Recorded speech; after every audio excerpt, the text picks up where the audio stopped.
everything that we learned about being HIV positive through the media, through school, like our friends or whatever source of information we have about HIV is already quite stigmatizing, and we internalize all those like um negative thoughts about living with HIV.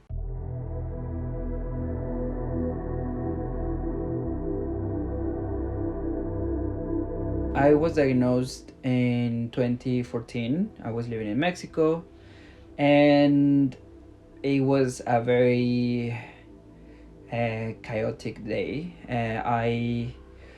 I wasn't informed about how what it is, how was it to live with HIV. I still had the idea that I was gonna die.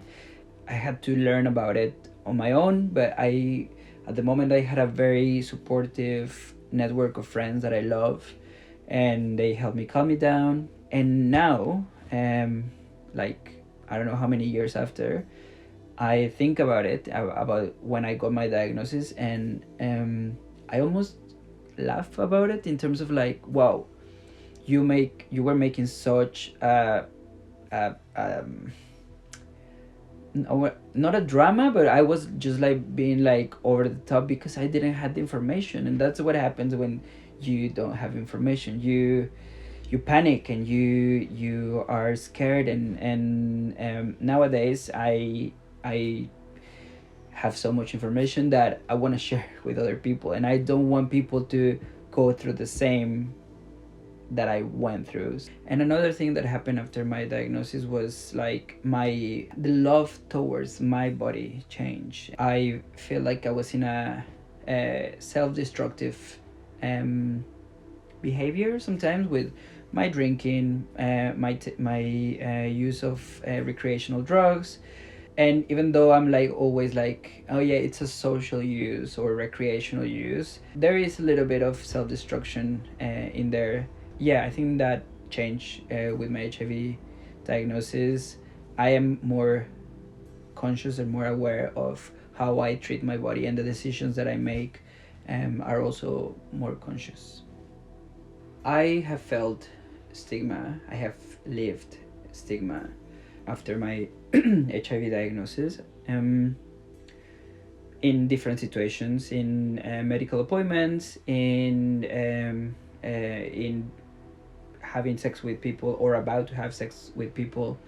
For sure, this like stigma, discrimination, but something that it tends to be overlooked or not put a lot of attention in is self stigma and or internalized stigma, and it's like everything that we learned about being HIV positive through the media, through school, like our friends or whatever source of information we have about HIV is already quite stigmatizing, and we internalize all those like negative thoughts about living with HIV, and we sometimes we believe that we don't deserve, that we are not worth it, and all those negative thoughts are very damaging. Not only the things that some people might think about us or that they might express about people living with HIV, but it's also the negative thoughts that we tend to put on ourselves. A lot of people in the Latin American community have disengaged with messages of sexual health, and not only disengaged, but also because of the fact that there is no language specific resources, we tend to be left behind. My intention here is that no one is left behind, and particularly no one of the Latin American community, which is the community that I belong to. Last year, I developed a series of short films that were projected across London to put a face on people living with HIV and see that it's okay to live with HIV.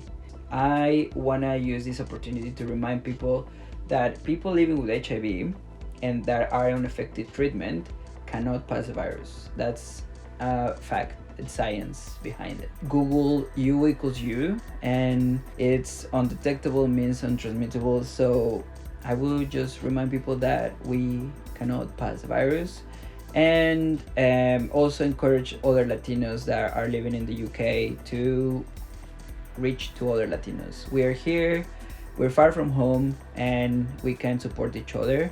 There's a lot of charities doing work with the Latin American community, like Metro Charity, NAS Project London, the Love Tank, and Prepster, and my organization Número de Serie. So please reach out.